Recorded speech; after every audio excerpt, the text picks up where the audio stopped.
What's up, everyone? Welcome to a fun bonus episode of Down Once More, where we are going to talk about Succession. Season 4 just ended, the final season. We're talking about the series as a whole, finale thoughts. I brought on two special guests. I will let them introduce themselves.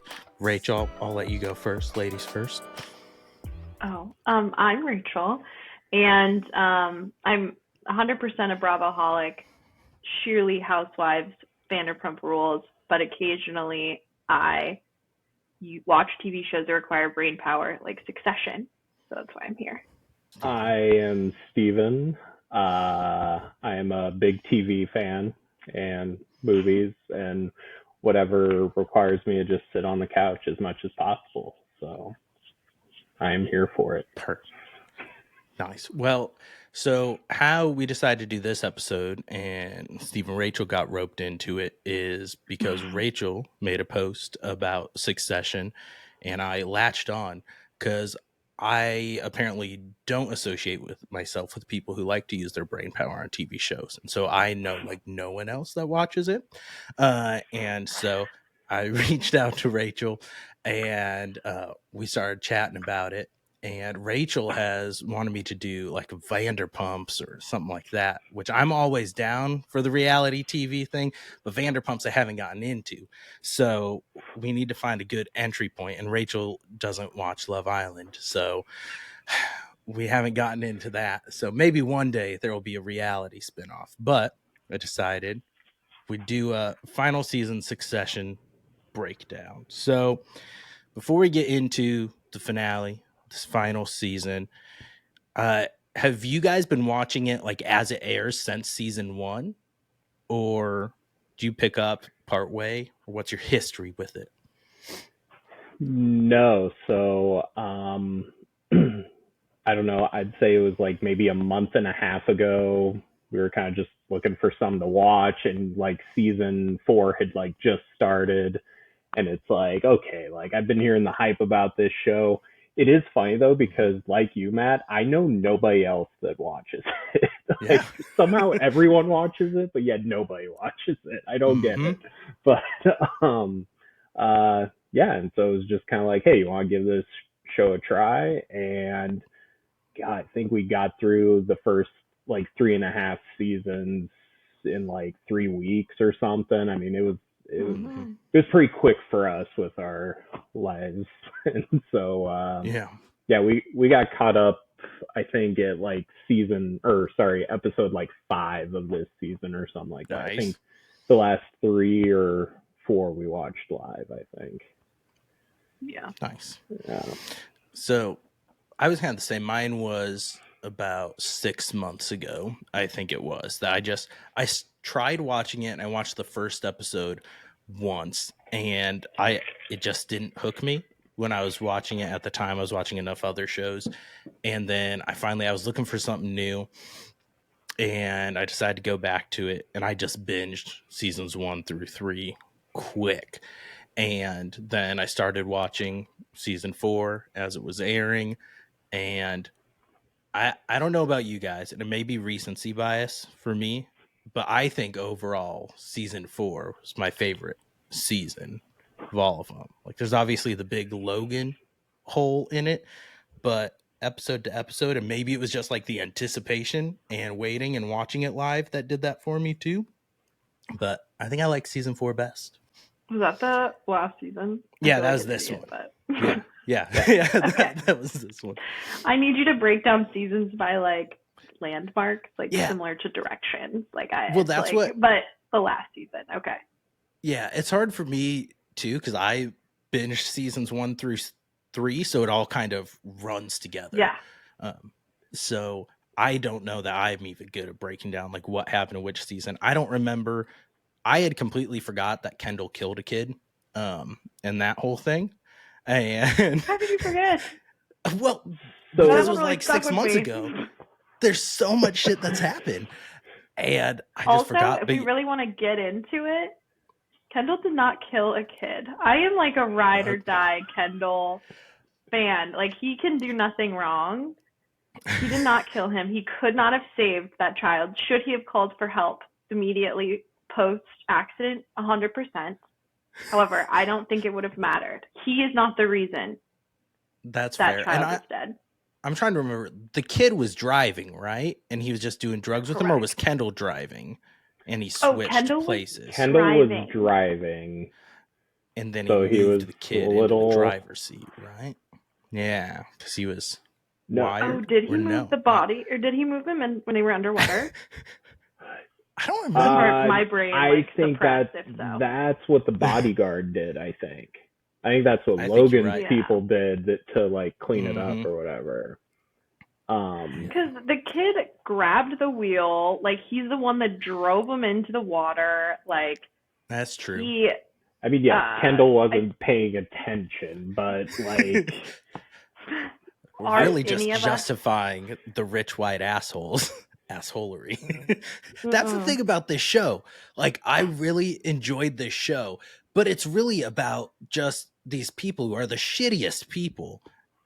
You're not really supposed to like any of them. They're all the entitled rich assholes. Very true. Like, what episode was it, Rachel, where I point out, I'm like, God, like none of these people say thank you, and it drives me crazy. You know? Well, but it is also like an unfathomable level of wealth. Like, I think I've always wanted to be wealthy, but I don't even think I realized like my wealthy and like their level of wealth, there's a giant gap. And now I'm like, how am I living a life where I don't helicopter everywhere? Like, how am I surviving? You know, like I want to just decide to go, I don't know, wherever, and then pull up the plane and me not have to fly scheduled, as Connor calls it. So those are goals, new goals. I should have said it at the beginning, but this is obvious. We're going to discuss spoilers about Succession in every episode. So if you're listening and I guess haven't watched it, then obviously turn off, go binge it, and then come back. But go listen to Matt's other podcast. Go listen to the other one. So I'm trying to think what the chain of events, everything happens. But I did start a rewatch after I finished the finale, and I'm like, I want to go start from the beginning again. Really appreciate some of the stuff. So I rewatched. I only got one episode in so far. But the first episode, I completely forgot that it opens with like Logan just so confused and just pissing in the corner of his house. And I'm like, we really, like, after the brain hemorrhage and stuff that episode ends with, it's Logan for the most part is just pretty coherent and just with it. And then his just completely losing at the beginning of that episode. It's just factors. Like in the first episode, Roman has a wife and a kid that just disappeared or never talked about. I was just talking to, I'm like, I'm pretty sure Roman has a kid. And like Kendall gets all the shit for being a bad dad, but like Roman just erased his entire family, and they're like, oh, Rome, like he's just a little weird. And I'm like, but it's like, I don't think it's ever mentioned again. Like, so I don't know if the writers are like, wait, we really don't want this character to be married and have a kid. And so they just pass it away. But then there's also so much that happens off screen of the show that he could still have the wife and kid, and they're just doing their own thing, and he's just on his own. Because like Rava, Kendall's wife, we don't see her very often. I'd completely forgotten about her until she popped up in like 2 episodes ago at the funeral episode. Yeah, but they are divorced, or like going through a divorce. Yeah, they were separated, so like that made more sense. With I think. Oh, go ahead. Well, like with Roman, we were trying to remember, and I don't know. I brought up the idea maybe like he had a girlfriend that just happened to have a kid. Like maybe that was the case. And I don't know. We were talking about rewatching that first episode, just haven't gotten around to it. But yeah, like so much stuff. It seems like you want to revisit and be like, okay, this was a little sketchy, and they just kind of let it go. Not to get too dark, I don't think that, Roman can have a kid, because I don't think Roman has ever had sex. And I think Roman has never done those things because he has like such bad PTSD from like a really, really troubled childhood. Like, he's still a child. It's like at one point in his life, he literally stopped progressing. Like, he's maybe still 14. And so it's like, what happened at that period in his time, in his life, that caused him like to stunt any forward progression in his life? Like, it must have been really traumatic, and it has to be correlated to like his intimacy issues that he very obviously has. So I'm like, could it be possible he even has a kid? He would like have had to have sex with her. Right. That's a fair point. So I'm like, maybe it's just like a stepkid. It could be. So going back to if that's his wife, in the credits on IMDb, the actress, she is listed as Grace Roy. So it doesn't imply that that's his wife. As for the kid, I don't know. The kid could be hers and not hers with Roman.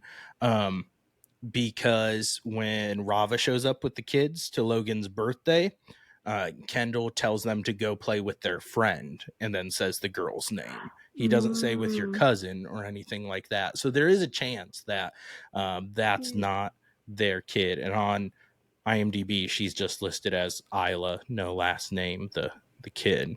So I don't know. Yeah. That's not a bad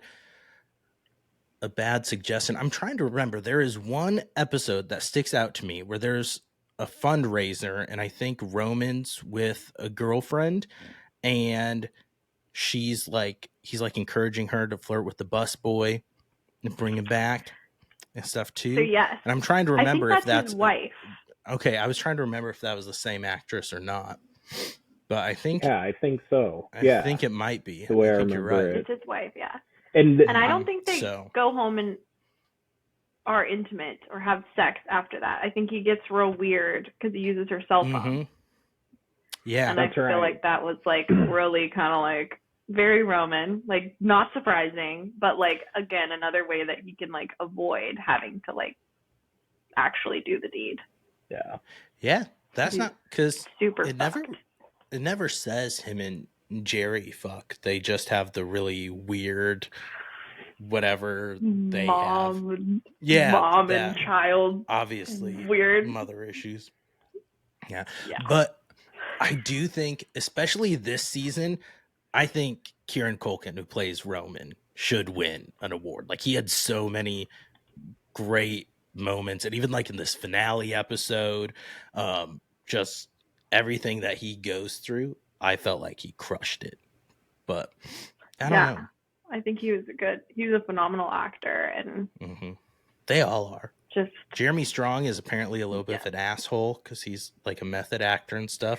So I've heard people say, who plays Kendall, but he plays that role. So Kendall is I think he might be my least favorite of the siblings. He's just, he is so fucking cringy when he's just doing all of his business speak, and then he just makes it as like vulgar and inappropriate as he can. And it's just so awkward. Like, the people that he's talking to, you can tell they're just like, dude, just shut the fuck up, man. Like, what is your deal? You can't say he's your least favorite and then say something like Shiv is your favorite. She's not my favorite. I think leave. For all the problems that is, I think Roman's actually my favorite just because of all the shit he's had to go through.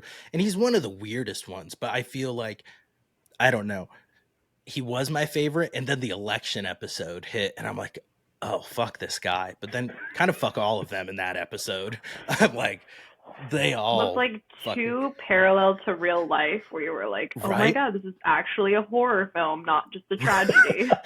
Right. Oh my gosh. Like, that episode, I'm just like, Jesus, we're getting it's too close to home. Like, I don't know, did you guys watch The Last of Us at all on HBO? I did. Okay.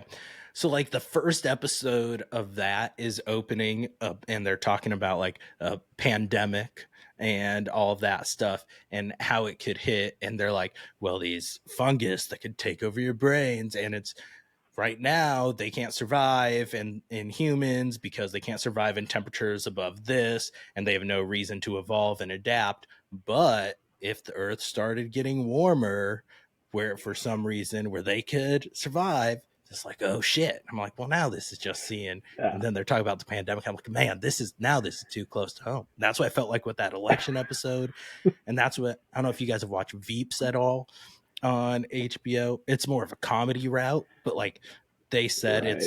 it's Julia Louis-Dreyfus, and she's like first lady and becomes president. And David said with that show, when they ended it, they're like, this was one of the most absurd, like, all the politicians are assholes and the sketchy dealings going on, but like it's a comedy. They're like, some of these things just started being way too close to things that are playing out in real life. And so it's rough. That's a funny show. Yeah. I mean, I think it's 100% accurate to like what actually goes on, because these like big news outlets are advertising companies. They're not like companies to make news. And so of course they're like doing things, and I think they probably do have a level of power in that, like they were using in that election episode, which yeah, it was like so interesting, because I feel like Roman was like on top of the world that episode. That was like the highest I felt like I had seen Roman, right? He was like, I can do anything, like I have got it together, like. And then they go into the funeral and he just crashes and burns again, and you're just like, I thought he was gonna, I really thought he was gonna crush his eulogy, because I'm like, I actually was like scared. I'm like, it's gonna be a scary eulogy, because he's gonna get up there and like spew like whatever Euro trashinese and just say the most ridiculous things that are dangerous, and so that Mencken will like get hard or whatever. Right. But nope. Straight up crash and burn. And then who was there to pick up the pieces like he always is, even if he's cringy? Kendall. Always.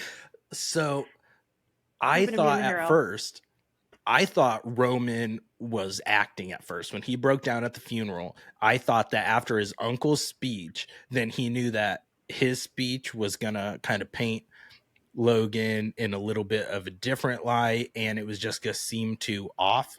And it threw off what he had planned so much. So I thought he was faking it. So then Kendall would give this speech, and that he was hoping Kendall would bomb.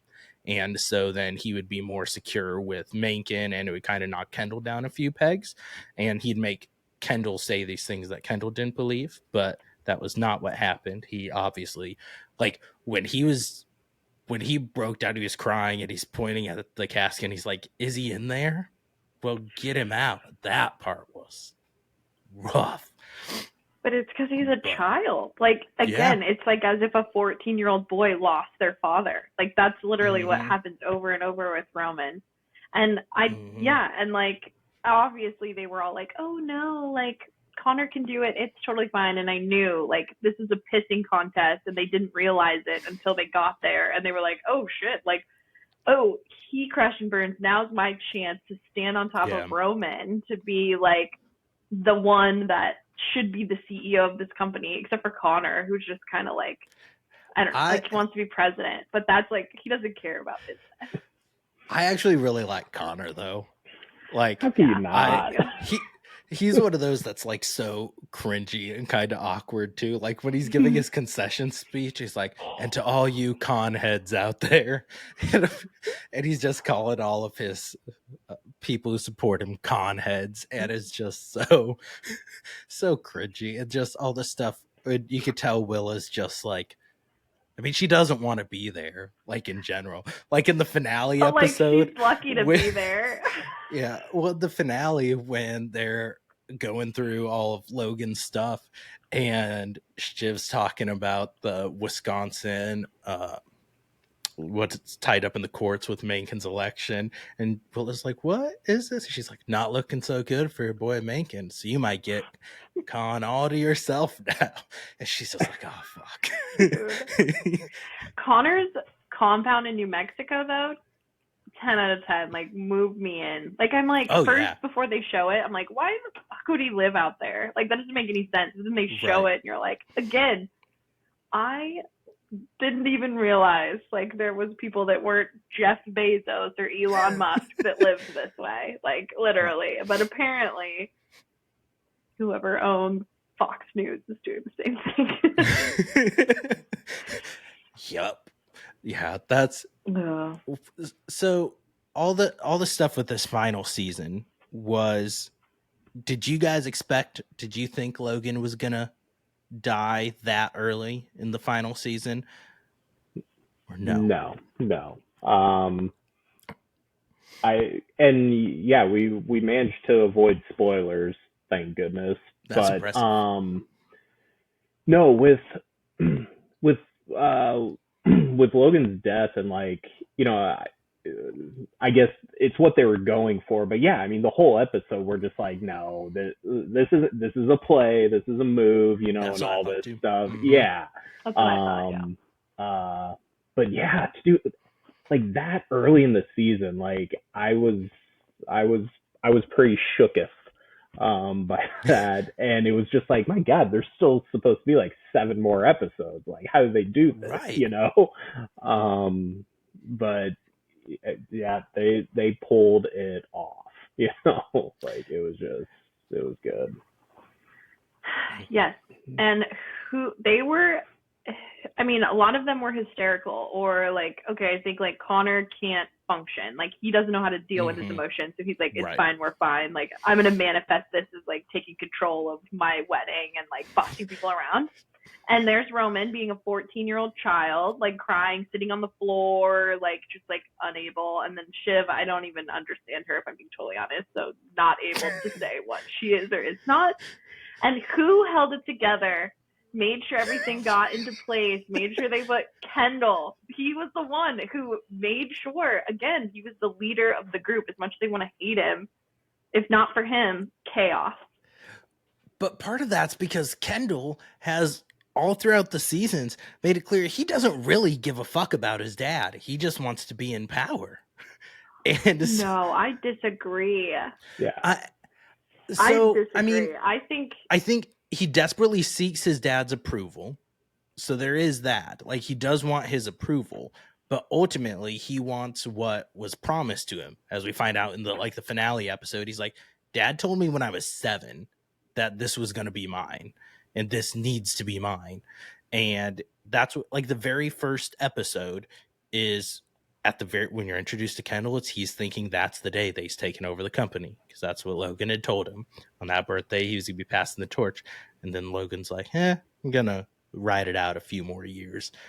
And then I think he both seeks his dad's approval and then just resents him so much, which is fair because dad's an asshole. Yeah. Yeah. I mean, good for his dad for, like, I guess raising his children with a level of guilt where like he has complete and total control of them, even as full-grown adults. Like, not good for him, but like maybe every parent's dream.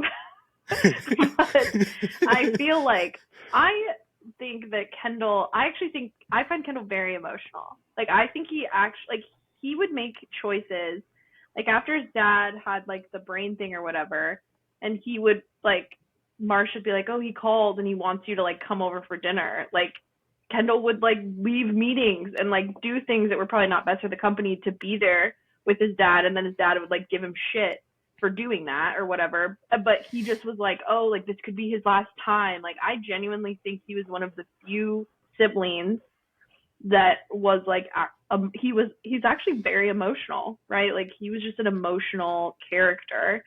And Roman was emotionally as a child again. And then I think Shiv is just like stone cold, like most selfish person ever.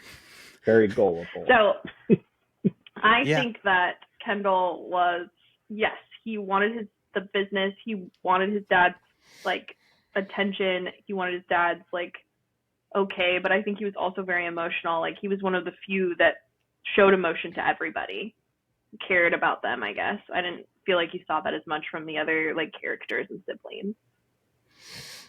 Yeah, I can see that. I think the one that was closest with Logan was Roman, though, partially because he wouldn't stand up to Logan, so Logan saw him more as, because of all the years of like abuse and shit growing up, and how codependent. I think Roman was very codependent on Logan. That's why when he couldn't fully commit to the siblings' play to go against Logan, and is talking to him and still trying to be with him and everything. But I just, like I said, I think Kendall, for me, it's the cringe level that just makes me so uncomfortable. Kendall definitely has the cringe. You can't deny that. Like his birthday episode, like that one was so tough to watch. I think that was season 3. Yeah, that was season 3 because that's when Madsen first gets introduced. But yeah, he that was just lost himself. Yes.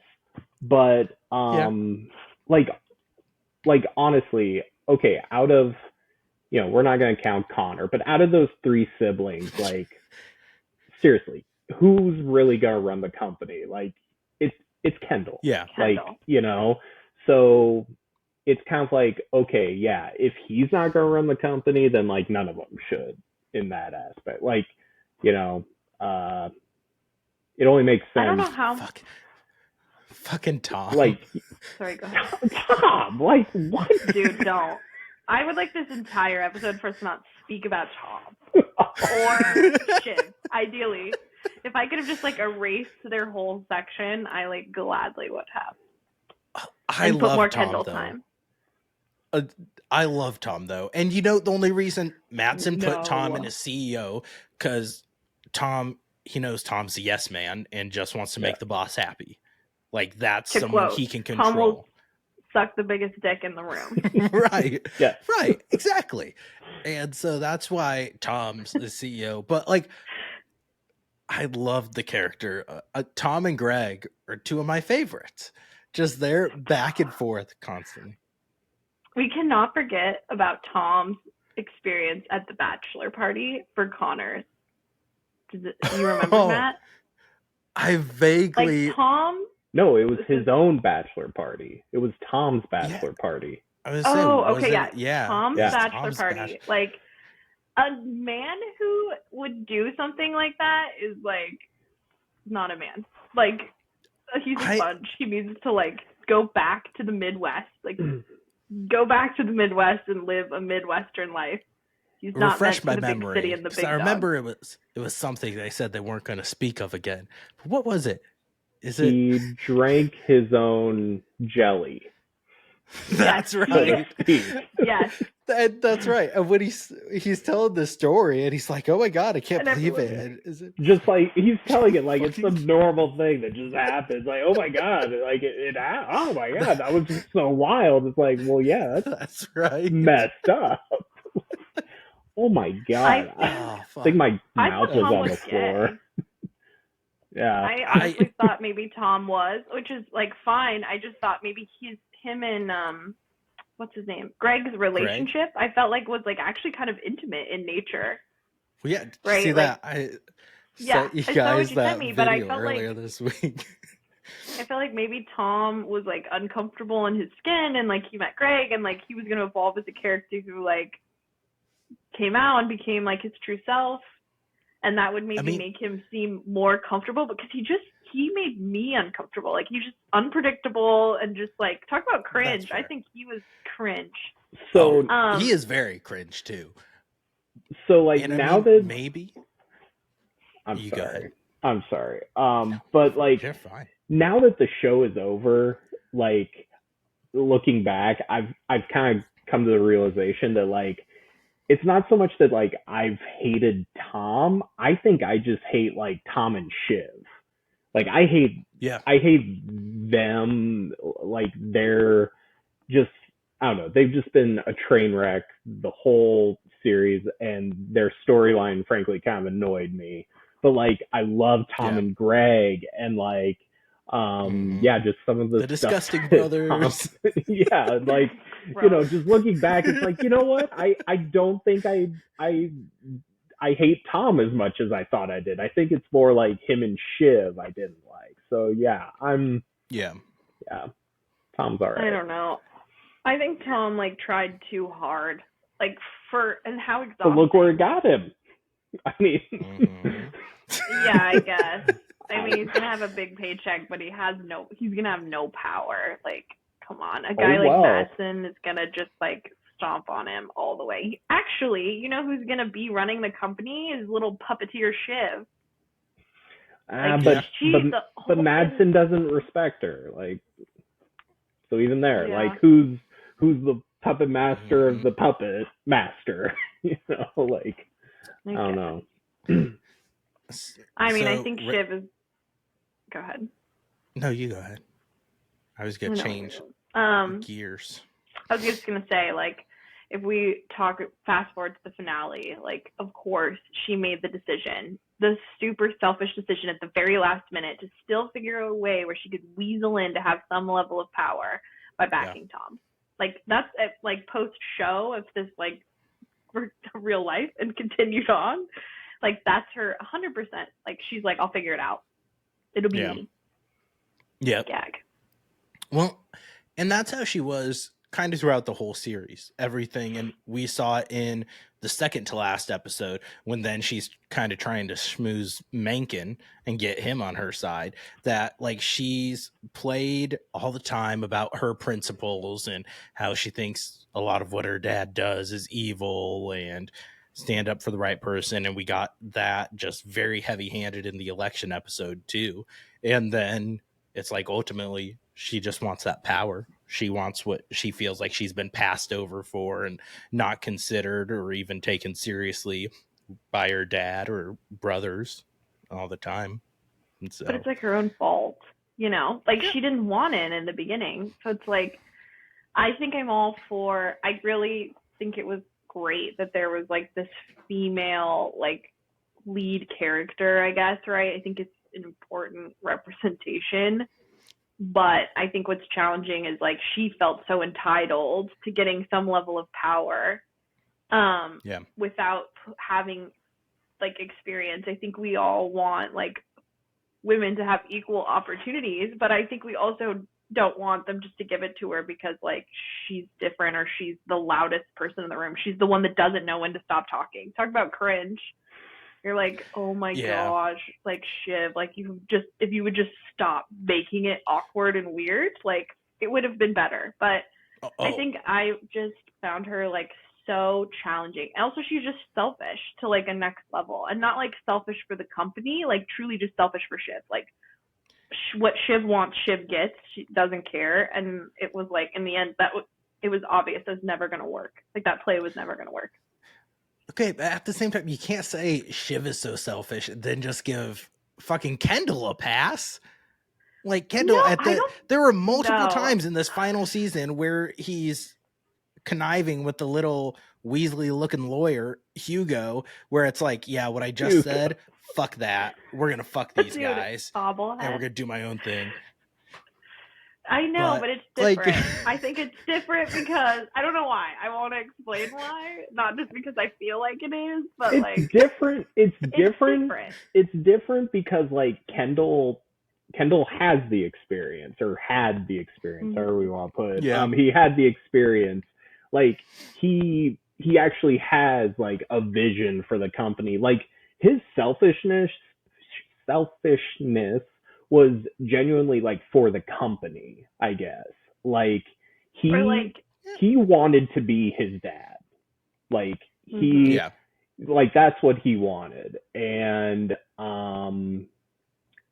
whereas like Shiv, she just wanted the title. Like she just wanted the title and the power. She has no clue what the hell she's doing. You know, she's some like political campaign manager or something, and she thinks she knows everything about business or something. Like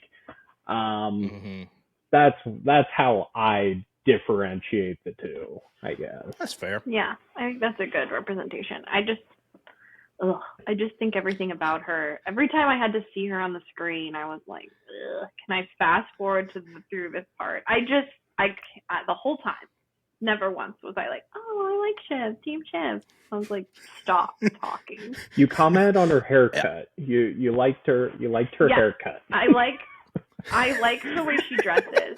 I think she always dressed very good. Her haircut is super cute. She has a great body. I think Steven and I talked about that a few times. Like, she has a great body, hourglass. Like, I'm not even going to go into it, but I think she has got that going on for her. I think she could be a force to be reckoned with in the right scenario. If she had put in the work and like been interested in the company, and like maybe if you'd have given her not even the same amount of like experience as Kendall, even maybe a little bit less experience than Kendall, I think she would have been a shoo-in, or I think she would have been great. Yeah. But like she had nothing other than like dad one time played this game with all of them, obviously, and promised her the kingdom. But I don't think Logan wanted any of them to be in charge. He just needed to tell them. He knew how to play all of them at a level that was like insane. Yeah. And it's just like, and I think at the finale, Roman like realized that when he's just like, we're nothing. Like, we're actually like, we're nothing. We're not important. I was gonna say, at the end, like, I think Logan won. Like this, like in a way, this is what Logan wanted. I think, So, he's laughing in his grave. What about Carrie? What about Bangs? Why didn't she get a chance? Okay. That little ride or die secretary. Dude, oh my god, the funeral where with she wants to be an anchor, and they're all passing around her audition tape. Horrendous anchoring. So bad. But her, I don't know. It was weird because she seemed like she genuinely cared about this man that was 3 times her age. But like when she played her just like down, he did everybody else. Yeah, that's also true. I think going back about Shiv, I think if she would have just stayed in her lane with like the political whatever she was doing, running campaigns, helping with that stuff, like she could have been great at that and could have helped candidates. But she like I said, that's what she played, like she really wanted to make a difference and help, but she really just wanted to be the one at the forefront, the one in power. And what you were saying about her being cringy and just not knowing when to shut up, that was so evident in the finale when she's doing the meeting with Mattson and she's just going on about stuff. And that was that was tough to watch. It's really Succession is actually a really cringy show. Like, there's so many just uncomfortable interactions. But kind of like we were saying at the beginning, you were saying about sometimes shows that you want to engage your brain. Succession, you really have to be paying attention and thinking about it and be at least somewhat familiar with business lingo, because they just throw you in there and there's so much that happens off screen that then they'll just have minor conversations about it that you're supposed to pick up what's going on. Like, I'll be honest, when this season was going around, I completely forgot what their company was and that they had a film studio and stuff like that. Like, I had completely forgotten about the film studio. Like, I knew about the news network because so much goes on there. And like the episode when there's the shooting there and then Tom's panicking and he's mad why he doesn't have a bigger panic room.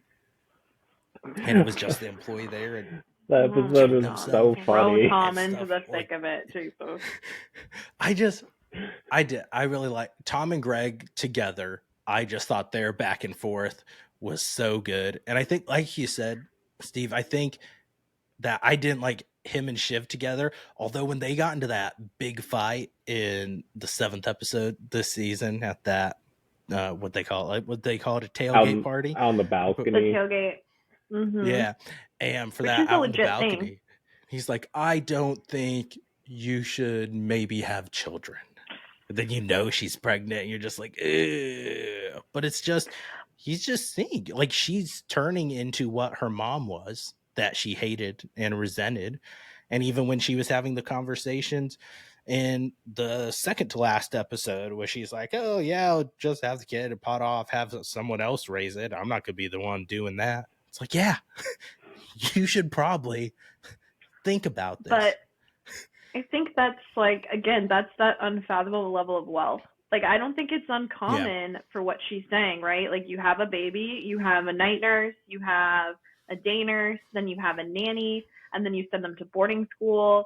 And like, I think that's, and so she could still have a career and do whatever she wanted. But Tom's from the Midwest. Like, to him, that probably, like, a mother, his definition of a mother and her definition of a mother are probably so starkly different.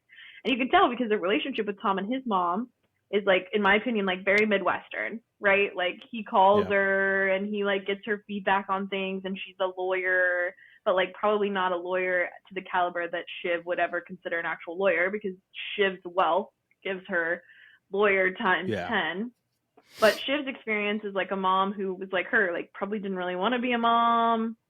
Okay, so I'm going to digress here and say, like, the spinoffs that they should have that I'm interested in is, like, Logan's marriage to that woman, because they have 3 kids together. So, like, they were together for a good chunk of time, or at least in a relationship for a good chunk of time. And then also they dropped so many little things, like that Connor's mom, like, he sent her to, like, a mental hospital. Like, he claims that she was, like, Logan said she was insane. Like, that's a story I am interested in hearing. There was just, like, a few different things where you were like, I want to see, like, a prequel to this, and maybe I want to see a little bit of the childhood. I want to understand why Roman, like, what happened to Roman. And anyways, I think that that's it. But I think Tom is like, you shouldn't be a mother, because to him a mother is like, someone who caring, takes you to school, warm. And like, you have a relationship with, whereas, like, Shiv and her siblings, and probably a lot of other families at that caliber, is like, a mother is like, I don't know, an advocate, potentially, someone you, like, someone you, I don't know if a mother, what it is. It's just, like, an annoying person that you have to, like, spend holidays with, because I guess, like, somehow you have a connection, but you're not really sure if it matters or not. Like, I think that's part of it.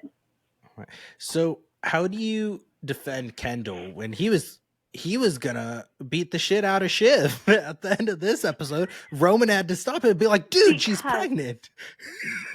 Because I was gonna beat the shit out of Shiv. Who wouldn't have beat the shit out of Shiv? Like, no, I would not. I think she's pregnant. Like, I think I even said that. I don't like Shiv, but I think I yelled out, like, she's pregnant. Like, get it together, because that is, like, totally inappropriate. But I mean, come on, she's so, like, again, I just can't get over how selfish she is. Like, they specifically, when they were at their mother's house and they're playing, like, Meal Fit for a King, and they're like kids, like, literally they're children again, and they're like bonding. And even though Shiv did not feel like it, Kendall, like, legitimately had her back. Did he want to win? Like, yes, but he was like, listen, like, what you think you've got going on is BS, and like, so decide what you want to do with that. And so, like, really, they were all going to do it together. I really thought they were going to kill Kendall. I'm like, this weird ocean scene is like, they don't just have scenes like this for, like, no reason. And then she's like, we should just kill him. I'm like, oh my God, he's going to, like, get eaten by a shark, or, like, all these things. But anyways, dude, I would have loved if they had the final episode just turns into Jaws all of a sudden, and Kendall just gets taken out by a shark. I mean, because he made a comment about shark, Roman's like, oh, what about, and then he's like swimming it, and I'm like, I was just seriously like, these scenes don't just happen for no reason. Like, something's gonna happen. Like, what a weird, out of place, like, because when they write it, it all means so much more, which I find so interesting. So it's like, what did the ocean symbolize, or like, what did that? Is it that Kendall's, like, on an island by himself, and, like, he just needs them to, like, come to him and come to his side?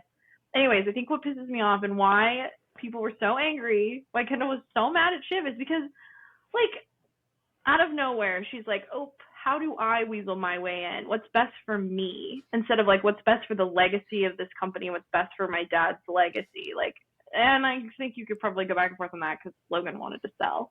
So, like, he probably didn't even want this legacy. But I think the fact that she's just, like, backstabby, like, she would have no problem, like, her own sibling.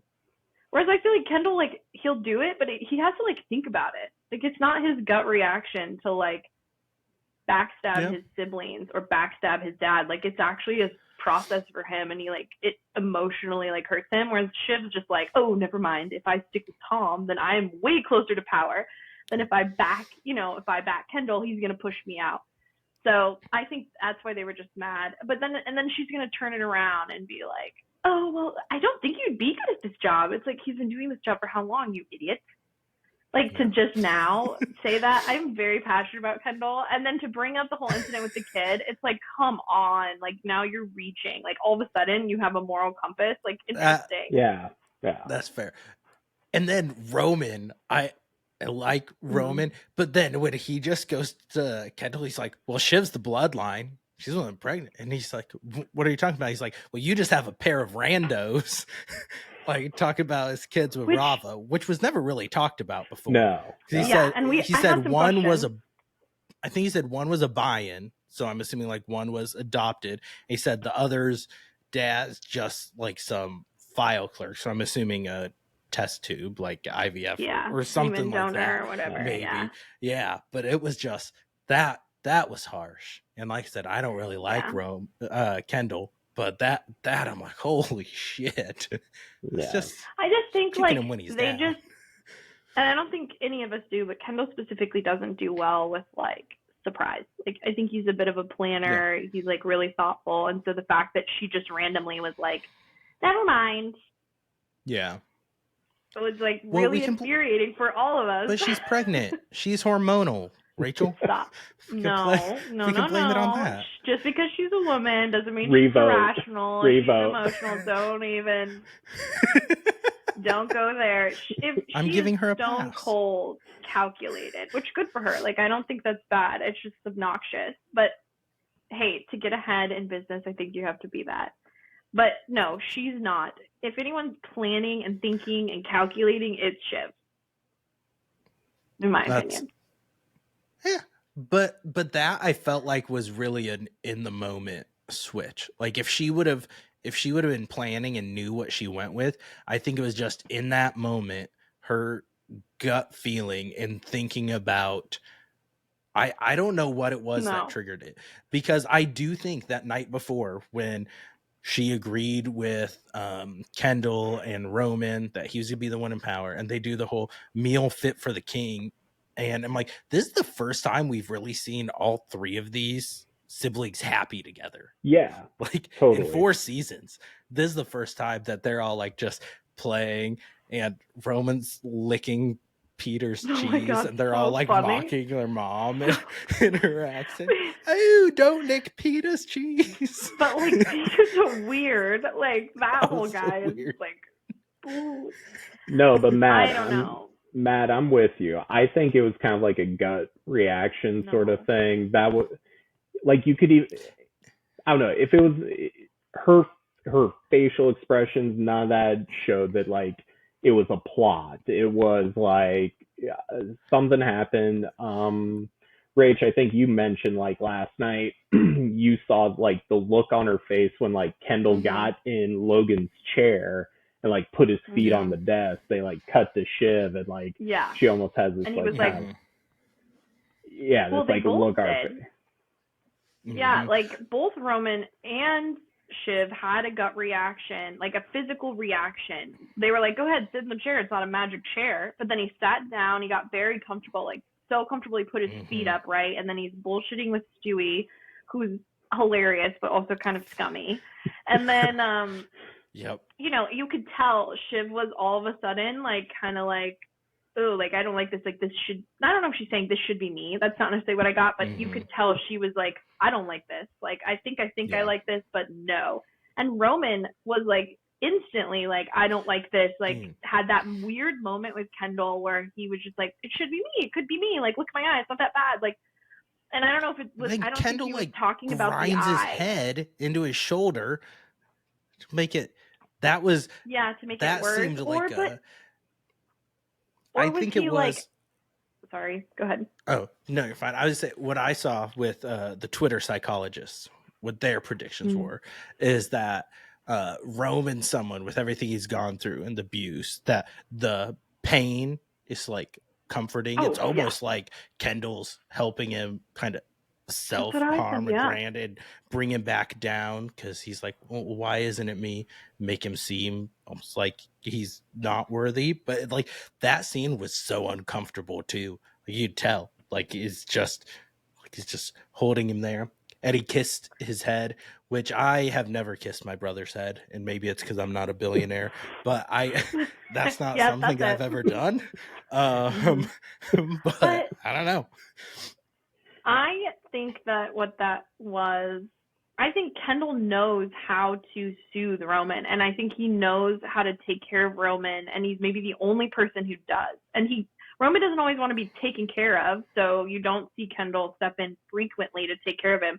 But like if Roman is, for the most part, not all of the time, but I think Kendall knows how to pull, and so I almost saw that as more of like, yeah, to your point, you can calm Roman down by hurting him. Like it's like Yeah. the abuse like makes him be back in his body or like feel, you know what I mean, and like be more in tune. And so I felt like he was actually hurting him to get him to bring him down from this like potentially manic episode that he was like kind of ramping up to. Yeah. And so when he kissed his head, it was more of like I've got you, like I'm gonna soothe you. And again, Kendall asserting his dominance and to say like I can take care of everybody, so that's why it should be me. But I also think when Roman was looking and kind of spinning on this like it doesn't look that bad, I'm not that bad, I think it was actually him like trying to tell himself like, you know, what I did with Jerry is not that bad, and I don't look that stupid, and people aren't that concerned about like me. It was more than just like these physical scars on his face. It was more of just like all of the things that he pictures are written all over his face and his body, like all the shame and weird shit that he does that he doesn't understand. And he's just like, oh, maybe it's not that bad. And like you kind of have a soft spot for Roman, but again, Kendall was there to be like, I know how to soothe you. I know how to get it back, everything back in line. Take care. And so I think that's why Kendall was so pissed, because he's just like, you guys, like I've been taking care of shit for how long? And then you're like, I don't think you do a good job. Ugh. But I think Shiv, sorry, I just think that Shiv, I think that was the moment when she was just like, I don't want him to be in charge. I've got to figure out how to stop him or to make it be me. Like I think that was what it was. Yeah. That's fair. I think at least that's where she started doubting. I don't think she made the decision until she was in the room. Because if she knew ahead of time, I think she would have just said yes there instead of kind of breaking down a little bit and struggling with it and leaving. And then that unless we want to go with your theory where she is super calculated, that she wanted the board and everyone else to see Kendall fucking lose it because he has zero self-control. And I was shocked. I thought Kendall was gonna kill himself at the end of this, like not being too dark, but like because he said like that's all he had, and like he said that he's arguing with her and everything, and I thought he was going to. And I saw on Twitter also, don't know if it's true because Twitter fucking sucks now, it's garbage, but wonder why. They said there was something that said Jeremy Strong, and he may have seen. I actually forgot to watch the after episode thing on this time, so I didn't see. I usually watch and hear them talk about it, but they had said that they filmed a scene where he went and tried to climb over the railing, like to jump into the river, and Colin, the driver, ran and stopped him from doing it. That's what he had said, but I don't know. Yeah, I mean, I think I thought the same thing. Yeah, we thought if it wasn't for him being there, then yeah, he probably would have jumped in. And yeah, it just kind of makes it sad for Kendall, you know, like the guy had been through like hell and back, it seems like. Yeah. And also like a question that we were always wondering is like, okay, is he still on coke? Like what? Yeah. Like you know, like I don't know. I feel sober. I loved coked out Kendall. Like, yeah, I thought that was entertaining as hell. And like honestly, like you know, with the right amount, like man, he was like on his game. You know what I mean? Like he was like unstoppable and shit. So I don't know. Just that whole like last season, I don't think you ever see him like take any like you had in the previous season, but you know, it just always made me wonder, like, man, is he still on like some stuff or whatever? But yeah. I almost feel like he had to be, at least for like that Living Plus pitch, like that one. Because I don't know about you guys, I thought he was 100% gonna botch that. Like I thought he was gonna Never. go down in flames with how big of a production he was trying to turn it into. And he's like, I didn't know this what is my was. house you could turn it into. I didn't know what was happening. I was so confused that episode. Like, yeah, he's trying to make some like stage production. I'm like, aren't they doing some like? Isn't this like a Steve Jobs announcement or something like that? It's like the I Apple was, keynote. I was so confused during that episode. How about when he relapsed like beyond hardcore, like with meth and like those episodes when they were in New Mexico? That was like so hard to watch, and you were like so sad for him. But it was really interesting to me that him and Roman like switched roles, right? Like that's when Roman was on top. He was like close to Logan. He was like crushing it. He was doing well, and who was like the drunk playboy, like running around? It was Kendall. And then I don't know. I thought the New Mexico thing where like the therapist jumped in the pool, like busted his face, which was like bizarre. And then like just so much went wrong that you were like, what is this family? You know, and then they go and like who goes and Roman went and got Kendall. Like it's almost like not everyone can be good in their family, right? Like there has to be like, and I think that's probably because they just like grew up in chaos, so they like actually thrive on chaos. But like, imagine if they were all functioning on like the same cylinders and they were like a fourth, they'd have crushed it. But one of them always had to be like losing it on the sidelines. So, but yeah, I really think Kendall turned into basically Logan this season. Like I feel like he'd always been, like you said, I think Roman and Logan were closer just because Roman always was kind of codependent and wanted to please Logan more and wouldn't stand up to him. But I think Kendall always showed those same traits and the same kind of conniving fire and everything that Logan did. And I feel like this season, with how he treated everyone around him kind of as pawns and just his thing, and really kind of manipulated the whole situation. Like when his whatever that lady's name was and what her job role was gonna quit, told him that she was gonna leave before the funeral. Yeah. And just that, and how he turned on her and stuff is like that what Logan would have done. So I feel like everything fell through his fingers, but I feel like they were setting him up to like he basically turned into Logan this final season. I don't think so. I think that the most like Logan the whole time was Shiv. I think she functioned the most like Logan. I don't think she could run the company, but when it came to like personality traits and like priorities, I always thought Shiv was the most like him. Like she was stone cold. Like she could make decisions. Like she was truly like living fuck off, right? Like she's doing what's best for her and kind of like fuck you. She was somewhat of a people pleaser, which I think is more like Logan, absolutely not. But I think that she was the most like him consistently all of the time. Like she didn't have much emotion. She struggled with emotion, right? And I don't think Logan ever made a decision with his heart. Right. He made a decision with his wallet every time. Like he didn't care about like people, like, you know, he was never being like, oh, I want to take care of this, or, you know, he was all about the bottom line. And I think so is Shiv. Whereas I feel like Kendall was like wanted to be Logan, but I don't think that he ever like became Logan. Even when he got mad at Jess, it was emotional. Like in my opinion, his reaction was like emotional. Like, what am I going to do without you? Like, oh my gosh. Like, you're my only consistent in my chaotic life. Like, I can't handle change and I can't handle shit because I'm, like, kind of an emotional wreck. Whereas, like, Logan would have been like, fuck off, there's 50 of you that I could replace you with tomorrow and probably pay less. And that's how Shiv would be. Shiv would have been, like, very, like, passive-aggressive and, like, good luck. Like, you know, I think if it were the same scenario, whereas I think, like, Kendall reacts because he's just like, oh, no, like, I don't know, I don't do well like in change just because he's a little bit more emotional. And I think Shiv was the most like Logan. They're not related, and this is not real life, but she even looked the most like him in my opinion. Yeah. Well, she was British and Tom was British. Yeah. the actors were. I don't think any of the other ones. I mean, Roman is Macaulay Culkin's brother. Yeah. So Which they look identical to me. they do. They do. Yeah. I also think touched on earlier about Logan's death episode.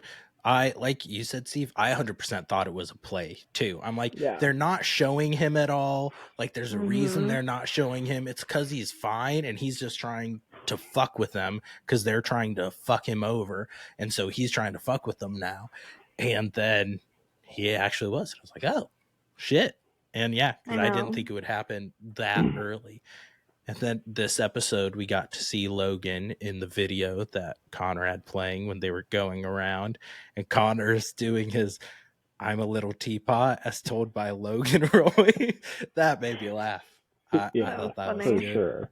And his plan about all the Just- stickers, and he's explaining all of that. Well, if it's something you value more, then you can place more stickers on it. Then after the first round, we'll go through and we'll see who all has the most stickers. He And was then- just like they were like trying to include Connor forever, right? They're like, okay, we have this older brother that we don't even consider because Kendall was constantly being like, I'm the eldest child, you know, and like people half the time would accept it and half the time would be like, you're not. But like they'd give Connor like little tasks, you know, to be like, give him some, throw him a bone so that he feels like he's included, you know what I mean? And then when he'd get that, he was like, oh my gosh, I'm going to do my absolute best. You know what I mean? That was like heartwarming almost. Yeah. I felt so bad for Connor and his bachelor party like episode where they were going and he just wanted to do karaoke. Oh my gosh. Just wanted to be normal. Yeah. And when he's trying to order the beer and he's like just making it so not normal. He couldn't just order like Bud Light or anything. I mean, they were the conservative news network. He couldn't order Bud Light. But No. Maybe back then. maybe when they filmed it. But yeah, I don't know. I thought so. Overall, did you guys like how it? I mean, Rachel, since Kendall didn't win, I'm sure you didn't. But besides that, overall, final thoughts, feelings on the finale? Do you think they did a good job with how they ended it, or? Yeah. So, like right away, I was kind of like, no, I'm not happy with the end result, but I thought that was a good ending. Like, you know, it had like the last little twist, and you know, it pretty well wrapped everything up. Like, I remember going into the finale, you know, thinking more about like, my God, like what's going to happen after the deal? Like they need a whole, like, how can they end it right now or whatever, you know? But then like, okay, the deal happened and I was like, okay, I don't know if I need much more story. Like, you know, you kind of know like how everyone's going to pan out, I guess. So that was my feeling about how they closed it up. Yeah, I think it was good. I don't think I was like I was heartbroken for Kendall. I actually cried a few times while watching this show, but only like, and I sound like a creep, but like, because I felt like so bad for Kendall. Like, you know, when he relapsed, you're like, well, the guy really, he's the only one that I felt like really went through it. And, but I think it wrapped up good. I mean, they just did such a good job of like keeping you on the hook. You know what I mean? Yeah. Like and it was an emotional roller coaster, and it was a tragedy. Like, as we watched the final episode thing, and they talked about how like this is a tragedy. Like, this story is supposed to be, and so you're like, it makes sense. Like, there was high highs in the finale, and there were low lows, you know, and so. But I think it did wrap up well, where you know you're interested to see what happens next, but you can kind of figure it out on your own. You don't really need them to lead you down the path, like. But the cringy handhold in the car with Palm and Shiv, I was like, that was the most half-assed that you like. She didn't really want to. She just kind of just set her hand on like his palm, just half-assed. Dude, but she'll be crawling in to lick his butthole just to get some little bit of power because that's who she is. You know what I mean? Like, it's disgusting, actually. But like, you know, the more I thought about it is like, okay, yeah, I guess yes, she has, or Tom, her husband is now the CEO or whatever. She has her power, but like, you know, that scene in the car just showed like really, there's a good chance she's just going to be miserable for her whole life just so she can have like a title or something, you know? Yeah. And so that put a smile on my face. Like, you know, like that was kind of, yeah. And backing it up to when Tom told her it was him, you were like, oh God, she's going to lose it. And you could tell he almost like, he loved it, right? He's like, I guess I should tell you. And you're like, you know, the weird competition between the two of them that evolved. Like at the beginning of the series, I feel like Tom didn't know who he was. Like that's why he was so cringy. He's a lost he's puppy. One person, then he's another person, and you were like, who? This guy is a weird. And like he doesn't know who he is. And then I think throughout the series, like he figured out who he was. He got a little power. He didn't fuck things up. So he's like, maybe I can do it. To where then it just became like maybe he doesn't need Shiv anymore, because before at the beginning he needed her, right? It was obvious I think he cared about her, but it was obvious he needed her to achieve what he wanted to achieve. And then that was kind of an interesting, like, he was an interesting character to watch in that, like, he evolved so much from the beginning into who he was. And then, they just have this weird competition thing that, like, works, but I don't think Shiv knows what love is or cares. And so this is all she needs to survive. Like, she doesn't need someone to love her. Like, nobody's ever loved her, potentially. But I did feel like there were parts in the finale, like when she calls Tom and tries to get him to talk about them and how he feels about them and if he thought that could be more. It seemed like she was genuinely upset when he's basically like, no, I don't know, and didn't show the interest in her. Like and that could be just that she wanted to be loved and she wants to have someone that feels something for her. It might not necessarily be because she had feelings for him, but I did feel like she seemed as though she was genuinely upset when Tom didn't show as much oomph for her as she was hoping. Yeah, because I mean, also, you know, she is pregnant, so you know she is just trying to like figure out, you know, just what the future holds for her. Well, was it the tailgate party episode where like Tom actually like questioned if the pregnancy was real, or maybe it was the election? One. Was it the election episode? And like that didn't even like cross my mind really, but I'm like, you know, this family, like I could see her doing that, you know. Right. It's like, it's not that ridiculous of no, a question. It really wasn't. Like, you know, she was so like, offended. And so like, offended. It was like, bitch, do you even know yourself? It is rude, but I think it's important to call out that women don't only cry because they're hurt or emotional or upset. I think that they also cry because they're angry, and you don't really see Shiv lose her shit without crying throughout the whole thing. Like when she's at her maddest of mad, I feel like she's crying. And I think she knew she needed to save face with Tom to be a good CEO, or it was like another checkbox where she could be like, Madsen, I've got it all, right? I'm pregnant. I'm a working woman. I'm American. I have a husband. Like, yes, I'm a Roy, but like, look how I'm doing it a little bit different. And I think that was like the final thing she needed, was to tie it up with him. And so when he didn't, I think she was like maybe hurt because she thinks she is like the shit.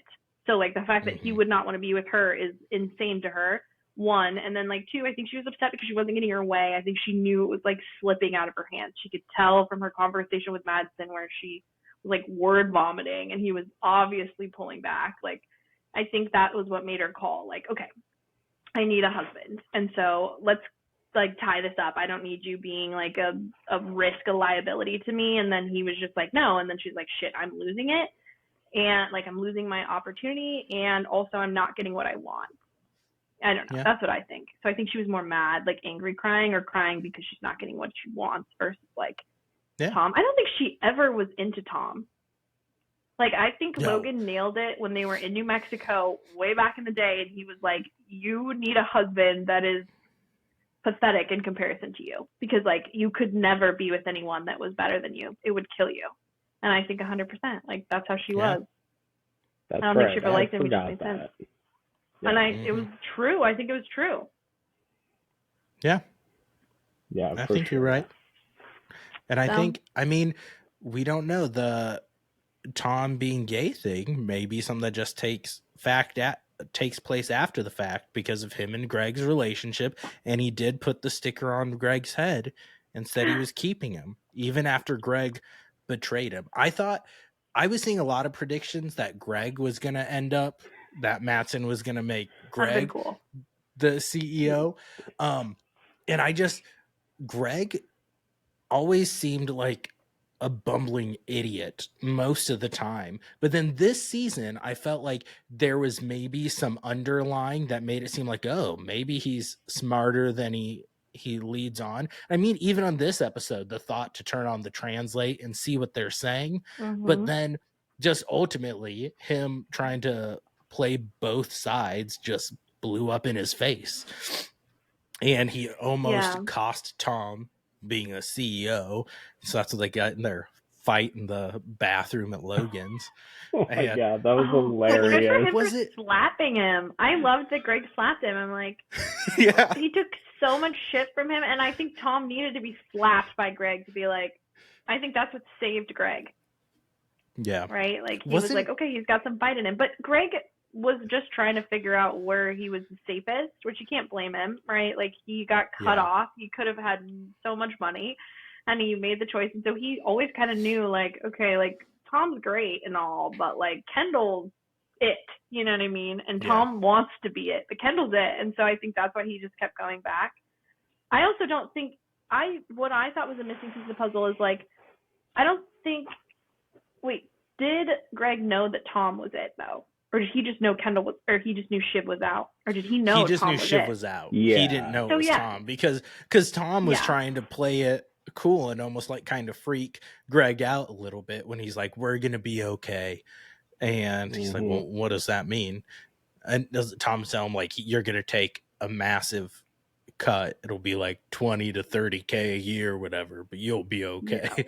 Or something like that. New York City, because because Tom's just trying to fuck with Greg a little bit more, and that almost ruined it for Tom too, because Tom is also a bumbling idiot. Yeah. Like, Tom's 100%. not smart. No. So I think he's the only one that does real work, I think, which is true. so interesting. And, like, he's actually has a job. And at the end of season 3, when he fucked over the siblings by going and telling Logan about the plan, like, that I didn't see coming. Like, I knew that it was going to blow up in their faces somehow. I knew something was going to happen. But the fact that Tom just had the balls to just backstab Shiv and everything, which their relationship was shit at that point too. I feel, anyways. But just to side with Logan, seeing that as the power play. And like, I didn't hate Tom for doing that, I guess. Like, Tom was in a place where, like, you know, he was prepping to go to jail and stuff, you know, and that was his choice, though. Forgot about all that. He was, you know, he felt this kind of sense of betrayal when, you know, they're on the boat trying to figure out, okay, who's gonna be the sacrifice. And you know, like, Shiv was the first one to be like, hey, it should be Tom, you know. And so like, I did not blame him for, like, watching out for himself and, like, picking a side in that. You know, it nonetheless shocked me.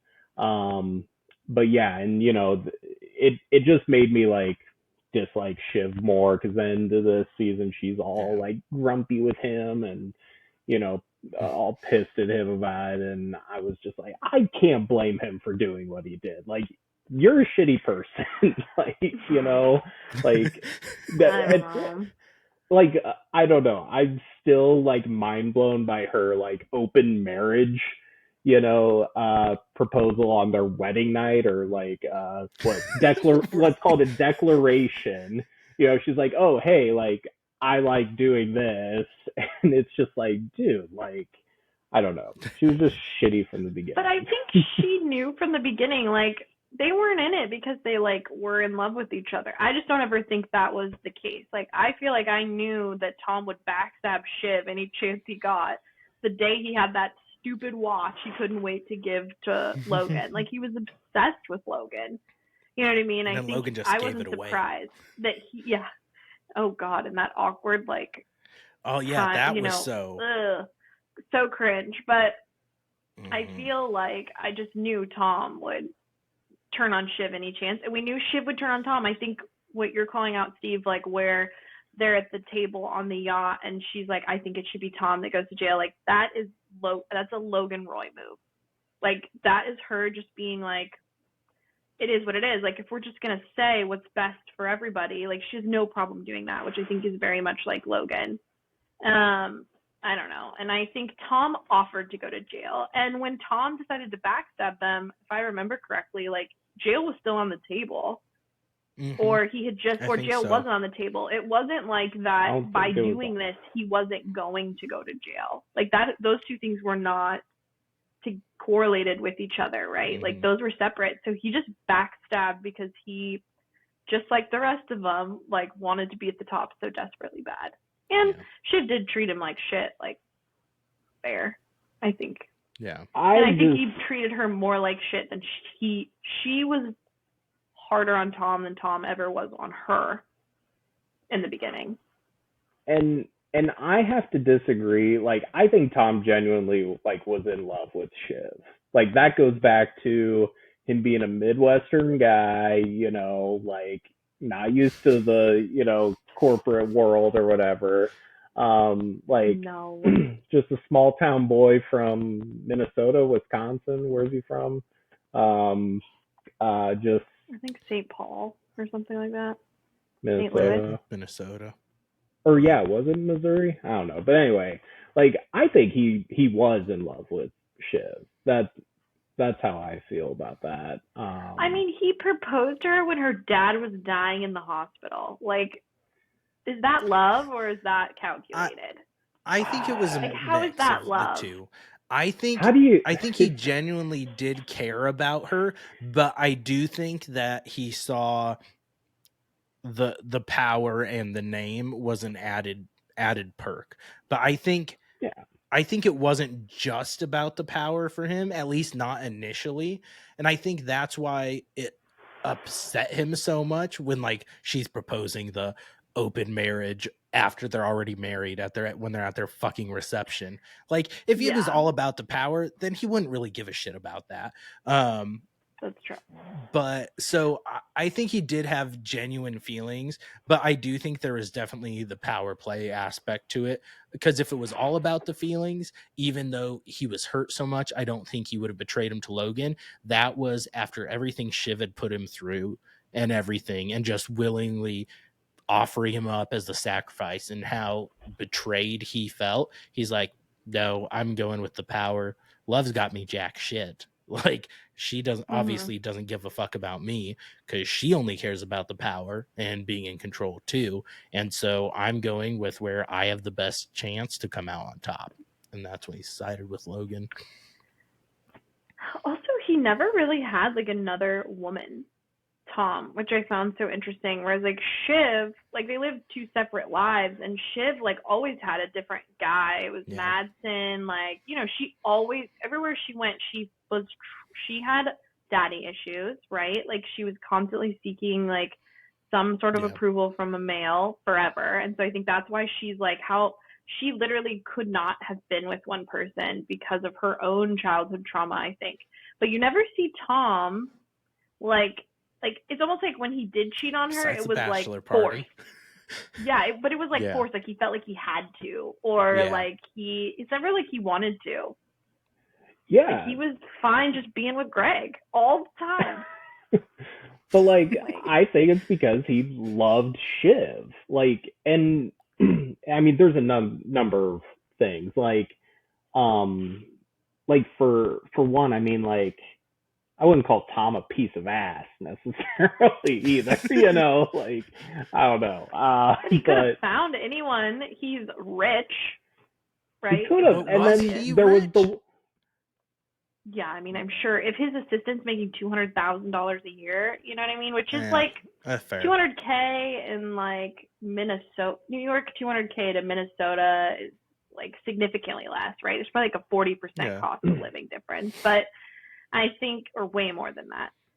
But I think he was doing okay. Like, I think he needed Shiv to live in that the most amazing apartments. My eyes have been opened to like a new level of like wealth that I can't even, like, how am I supposed to go on living this way? Helicopters, the most beautiful apartments, drivers. Can you imagine what it's like to have a driver? Like, just to like whenever, wherever, pick me up, take me, drive me. I guess that's not the same. Like, I want to be picked up, you know, in like a Tahoe or like a fucking Mercedes G-Wagon, not like a Prius from down the street. Anyways, I'm like just addicted to the wealth. I think now I'm like, I don't like Shiv Roy, but I'll be Shiv Roy if anyone wants me to be. But with Tom, like, if you remember right, anytime he talked to another woman and Shiv saw it, she like came and like swooped in, and you know that I think it was like a reporter or something. They were flirting at the bar or something like that, and she like openly admitted to him like, I wanted to kick her ass or whatever, and it's just like, or have a threesome. Oh yeah, they. I forgot about that. I forgot about that. So I don't know that it was like, it's just her control that she likes to have over Tom, because he's so easily controlled, right? Like, and that's the Logan Roy in her, right? Like him and all his assistants, like Shiv and all her side pieces. Yeah. Like Nate. Tom, that was his name, right? That popped back up in this season. I'd forgotten about him. That was the one from that was from season 1, right? Yeah, and they were annoying too. Like pretty much anyone in Shiv was annoying. Like, I think like most viewers though like really like Shiv. So I'm like, what am I missing out on? Like like there must be a piece to her that people like. I just don't know what it is. I haven't found it. I mean, I didn't hate Shiv. I liked Shiv better than Kendall. But what did you like about Shiv? I guess I'm just like, I am struggling to understand why a lot of people like Shiv. Like, there's a lot of Team Shiv. Like Steven was telling me about, like how he actually sees a lot of things where people like Shiv, and like I don't like her, and I should like her because I'm a woman. So I want to know why you like Shiv. And then if you're going to say nice things about Shiv, I want you to dig deep and find like 3 nice things to say about Kendall. And then we can try to do the same. But I can't guarantee that we'll be able to. So I think what it is about Shiv, it's like I said, all these people, all these characters are kind of shitty people. Like none of them are genuinely good people, whether you like one of them or not, you feel bad for them or not. I think with Shiv, what I appreciated about her is that kind of some of the stuff that I also dislike about her, or I said I dislike about Kendall. Like everything she's doing, she is very cunning and manipulative. I feel like she was more successful at her attempts and had the smarter plans out of all the siblings the majority of the time. Like she wasn't always good at getting them to like getting Roman and Kendall on her side or to go along with her. But you could argue, besides then people backstabbing her, she had the higher success rate out of any of the siblings. Like with the Matson stuff, she was successfully pulling that off. She just overplayed her hand a little bit and got too cocky with him. And also because I feel like Kendall, he would have the pockets of getting the appreciation and the stuff from Logan. Like initially Logan was gonna have him take over, and then towards the end, then Logan was gonna have Roman take over. And Shiv, she just never really seemed like, I think that there was one point, I want to say it was season 3 or 2, where Logan's like, you can have it, and he was gonna work with Shiv. But I feel like she was always constantly under her brother's shadow, and looked at as less than Logan. So I felt like she had more, she didn't have the drug addiction that Kendall did or anything like that, but I felt like she was more of an underdog than her brothers. So I appreciated those aspects about her character. And I- nice things about Kendall. Well, first, I think that Okay. the only reason Logan told her she could have it is because he didn't want her working with that like Bernie Sanders-esque gentleman. Yeah. Yep. That's it. Like, he didn't genuinely want her to have it. He just knew how to manipulate her. I think that. Yeah. And then I think that also Shiv's success rate was like, there was a foundation of help from other people that gave her that success rate. Like when she got the deal or whatever, like when Logan like had a UTI and was like losing his mind. Oh. And yeah. Shiv had to like run interference, and she's like, I closed the deal, and they're like, oh my god, amazing. That's but like right. Kendall was the one closing the deal in the background. Like he was the one calling Stewie. He was the one like, and Shiv's like, oh, I did it. I felt like so many times when she like her success rate was because of other people, but she had no idea. And so I think it just made her head bigger, which is not her fault, I guess. But that made sense. But I can't wait to hear about Kendall and what you love about him. Okay. Things I appreciated about Kendall. I appreciated I appreciated the balls on Kendall just to go out. Like, I forget if it was the end of season 2 or the middle of season 3, like when he just went up there and fucking threw Logan under the bus and at the press conference and everything, like that moment, that was one of my favorite moments of the show. Right then. Yeah, that was the 2 finale. Like, that was epic. Yeah. That was so good. But he always kind of went into everything a little bit half-cocked like that. He didn't have all the pieces in place that he needed, and so that's why it didn't fully execute, because he just kind of underestimated his dad after everything. They should have known better and underestimated his dad's ability to get out of it. But I did appreciate, like, he always would just go all out and pour everything into whatever he thought was the best play at the moment. So I appreciated that about him. I appreciated him on coke. It was entertaining, and probably not great for his mental things, and that's why that he had so many issues. And I do think, even though he ultimately I think he wanted to look out for number 1 a little bit, but at the same time, I feel like he was the one who showed the most care towards his siblings. I feel like he really was the one that did want to try to get them all together, all on the same page.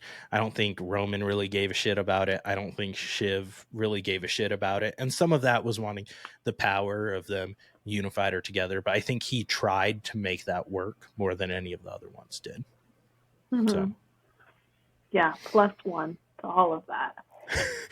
Team Kendall, Kendall for life. I think it was more just like his cringiness when he's in those business talks. He's like, how's it going, man? We gonna fuck this? You gonna shove it right in my pussy? I'm like, well, what are you doing, man? Like, you're just trying too hard. Is that just the try hard aspect of it? So I don't remember what we were talking about because we had some technical difficulties. I don't remember what we were on. I know I had said the nice things about Kendall. Yes, and I wanted to chime in because, like, I do want to say for the record, Kendall is not perfect.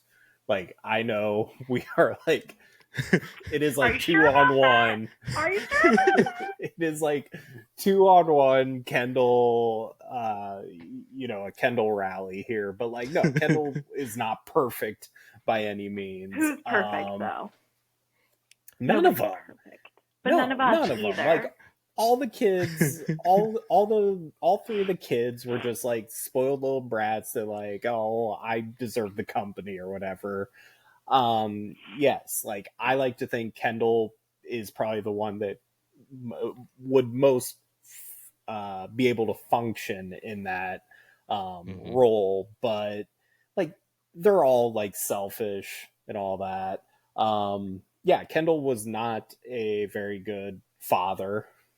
Like, he definitely put like business first, but then again, like, okay, that mirrors his dad. Yeah, how could he doesn't know how to be a father. Yeah. So like, Kendall was not perfect. Yes, I love the guy. I don't know if he was my favorite character. I was gonna ask who your favorite was. I mean, I'm like you, Matt, like Roman. Like, Roman just for, like, the entertainment value. Like, the shit that would come out of his mouth just, like, had me cracking up all the time. And, oh my god, even the what was it, the Japanese space shuttle that blew up? Oh yeah. That was one of the funniest things, where he's just like, oop, not gonna talk about that, just gonna pretend that didn't happen. Like, what? I mean, Roman, but, like, I don't know, I think most consistently, like, I always loved Greg. Like, when Greg was on the screen, like, just something funny would, like, always happen, or just some shit was going down. He's he's covering Tom's ass or something. There was just always something. And I don't know, I think Greg might have been my favorite character. I loved this last season. Tom and Greg would just be going back and forth, and Tom would just be like being harsh, like after Logan died, and he was talking, he's like, yeah, he died fishing, he was fishing for his phone in a clogged toilet, and he's saying all of that stuff, like shitting on Logan, and then Greg says one minor things, and Tom's just like, Jesus, Greg. And, like, would just act so appalled that Greg would say something when he was just doing things so much worse. I love that dynamic. And Greg Tom, he was just, like, borderline, you're just kind of like, okay, is he just fucking with Greg there, or, like, is he serious? I think Tom's serious, like, but I don't know, Tom was just so hard to figure out, like, not just for Greg, but for the audience as well. That's goes back to why I realized I don't hate Tom by himself. I don't think Tom knew who he was. So, like, how would any of us? You know what I mean? That's genuinely how I feel. I don't know. I think that I think Shiv knew, and this is, or I don't know. I think Shiv,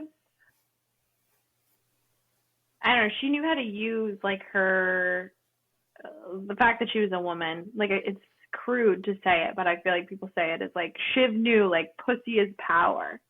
Right? Like, she knew that, and she knew that she could use that to her advantage to close deals. And not that she would, like, sleep with these people, but she knew, how to lead them on long enough, and she knew how men needed to feel in order to get what she wanted, which is, like, cool. I mean, I think it's not cool, but, like, good. It's a good thing, I think, as a woman in business, especially since she was, like, the only woman. Like, everyone else was a man. Like, the only other women in the show, other than Jerry, were, like, essentially irrelevant, or just, like, stereotypical women in a man's world.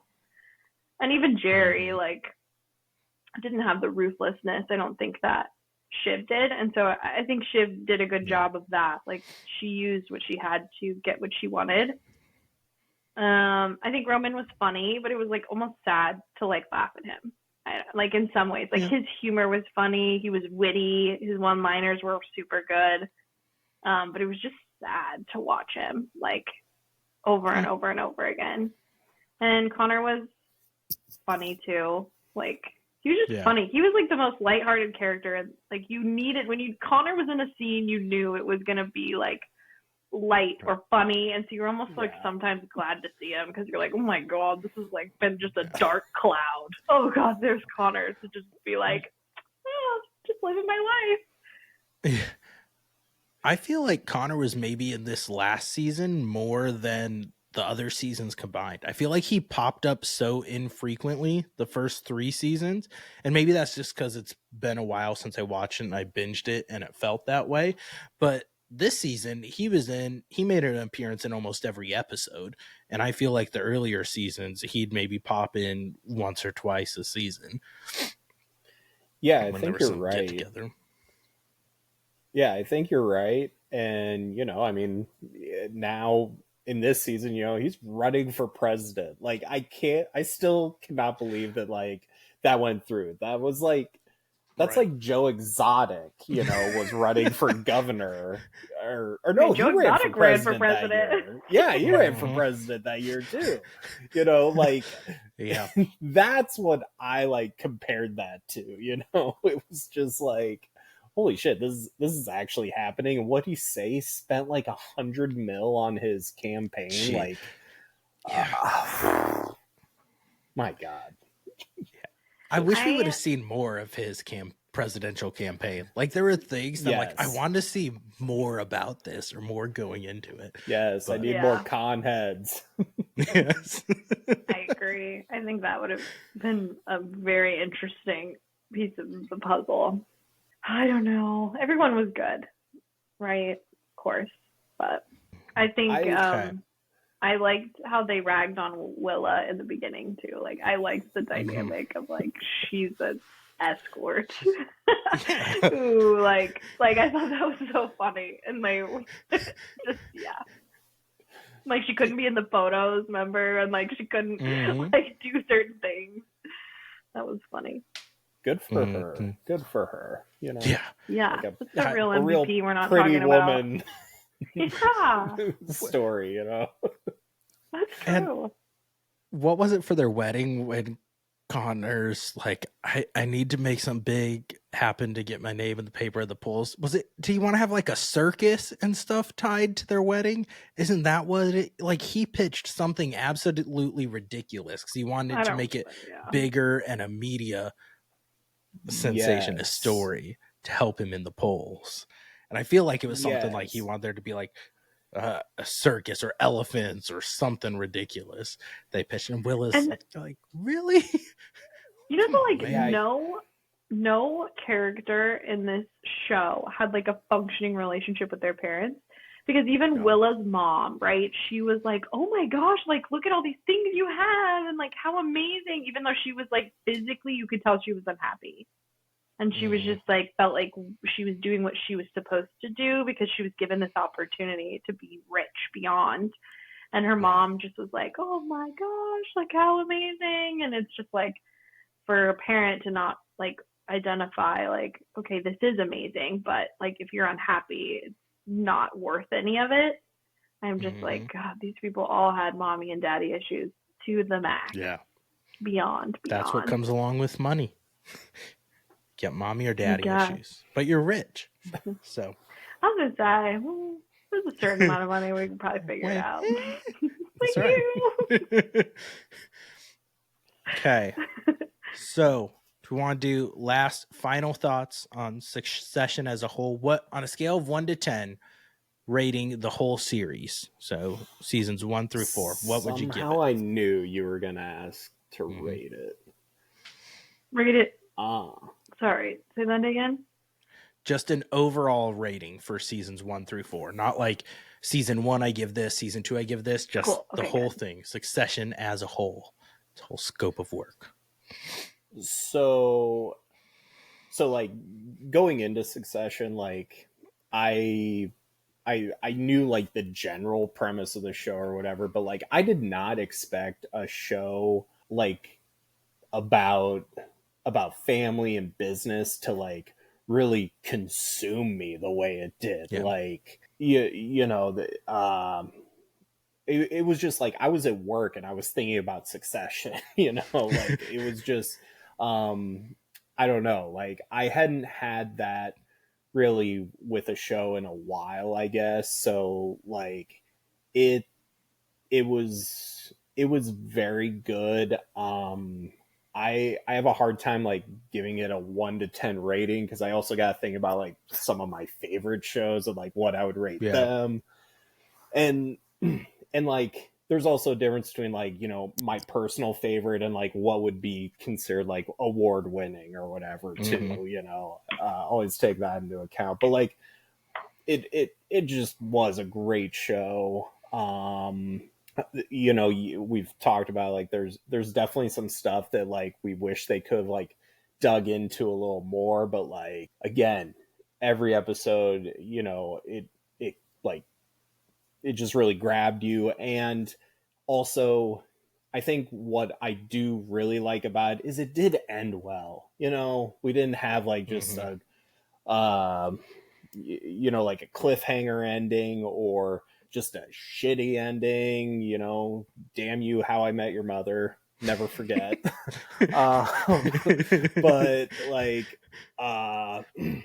yeah. So like, I don't know. I would say I got 1 to 10. I mean, it's at least an 8 to me. I mean, I don't know. I would probably almost say 9, but again, just it was very good. Rachel? That's hard because I don't consume a lot similar to this, if you will. Yeah. I mean, I've watched like House of Cards and Mad Men and things that I think are very like similar in pace and etc. I would say an 8 because I think it would be nearly impossible for me to give anything a 10. And I think even a 9. I'd say 8 or 9. I think it was very good. I'm with Steven that it, you know, like I would love to know what the Twitter psychologists say about the people that watch Succession. Like, why do we like it so much? Like, why are we drawn to it and we watch it? But like, there's a group of people that would be like, this is awful. And I would be interested to know, like, what kind of Roman issues do we have that made us like Succession so much? But I think that it's good. I liked it because I feel like for so long it's like I wanted to grow up and be in business and be really successful, and I'm really drawn to shows that like are a look into like a really wealthy lifestyle. Like, even though it's supposed to be reality, like that's all I watch. It's like, and that's all I think about. So I think that's what drew me in, was a mixture of like, I understand business at like a basic level to where like I got it, wasn't lost. And then also, I mean, part of it was just, yeah, to like look into the lifestyle that that was a piece of it I really liked a lot too, outside of just the drama. Yeah. So yeah, that's what I would say. I think I would give it overall, we're all going to do the same thing. I was going to say 8 or 9 out of 10 for me too. Now, I will say, because I have talked about Succession in general on the podcast before, and I've said that I felt like the writing was great, but to me, it wasn't one of the best shows out there. I felt like it was overhyped. And I don't know if it is some recency bias, but this season made me, I don't know how good this season was and how well it wrapped things up and didn't just drag it on, kind of like you were saying, Steve. Like, I feel like they ended at the right time and it ended well. So many shows, I feel like when they're constantly getting like Emmy noms or things like that, or they're getting popular hype and views, that they just keep it going so they can make money. And this, they knew the story they wanted to tell. They told it. They ended it well. And I really do think that the writing and the acting in this series are top notch. And it's like, it's hard for me to find another show that there's ones that I've thought have been more entertaining and I've maybe enjoyed as I was watching it more, but just with how well written it is and how well acted all the roles are. Like, I don't think there's a single person in this that I could say, they were rough. I wish they would have cast someone else in that role. Like, I felt like it was perfectly cast. Everyone did a great job. And we didn't talk about him at all, but Carl in this season, I loved Carl in this season. He was so good. So many good moments. But yeah, so I'd say an 8 or 9 out of 10 for me too. And then one last final thing. Now that Succession is over, if people are looking for a new show to watch, it doesn't need to be Succession-like. But what is just a show that you think is good, that you think maybe one that you think not enough people have seen this show? They should go watch this now to fill the Succession hole in their lives. And the thing is like, you know, Succession is totally different from even what I'm used to. Like, I am not the reality TV guru, even though I know everything, thanks to Rachel. But no, I mean, the shows I'm used to, you know, like, you know, Breaking Bad, or like The Last of Us, or Sons of Anarchy, you know, those are like, you know, crime, action, lots of death. Like, drugs, stuff like that, whereas like this is a business show, a family business show. So like as far as like recommending some that's like Succession, I don't think I can. No, I mean there's completely different. Doesn't mean be like Succession. I feel like there's nothing like Succession. I see previews for a show Billions. I think it's a Showtime or Stars one that seems like it might be like that, but I've never watched it. Yes, so. And if I remember right, I think Billions came out first, and so when Succession hit, everyone was like, "Oh, this is HBO's response to Billions." So that's a good point you brought that up. I have heard that is a great show. I have never seen that. This one, it's actually just a mini series, but on HBO. Rach, we watched that show, The Undoing, with Nicole Kidman. I thought of that. And Hugh Grant. Oh, you thought of that too? Yep. Yeah, it's like, I think 6 episodes. It's just a mini series, but like, holy cow, talk about it. It's like a murder mystery, basically. Good stuff. But yeah, just keeps you guessing. And I think we watched it in like 2 nights. That's 6 hours. Like for us kids, it's not always easy. So that was one that kind of came to mind for me, I guess. Nice. I realized I did not give myself enough credit. I actually consume a lot of shows like this. I'm just like such a well-rounded individual that I can do both, right? Like I am deep in these, how these shows like Succession, but then I'm also, deep into these shows about housewives and things of that nature. But because I think The Undoing is a really good one. They're old, but the shows that I feel like are very similar to this are shows like House of Cards, right? Mad Men, just a few other ones. There was another one, like Ozarks. I feel like there's a lot of like, there's similarities there that are very good. And I have to give a shout out for Mad Men again. It's old, but like you mentioned, Matt, like you watched the first episode of Succession and you were like not overly sold on it, and I think a lot of people like start Mad Men and they have the same feeling, like they're That's like, what I did. Dry. Okay, yeah, like it's dry, it's boring, and I remember having the same feeling, but I like powered through because I must not have had anything else to watch, and it actually is like top notch, like very good, very similar. So I think that's one where if you found yourself like not giving it a chance, that's a good one.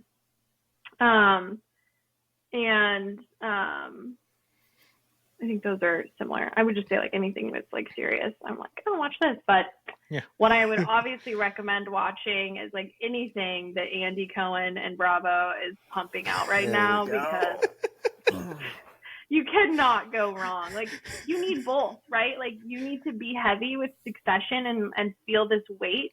And then you need to pop in, a Real Housewives of New Jersey and see Teresa's big hair and watch her marry the love of her life. Like, you need that balance in your life. So if that's what you're looking for, Andy Cohen knows what you need. He is your doctor. The only Bravo show I've watched has been Real Housewives of Salt Lake City, and I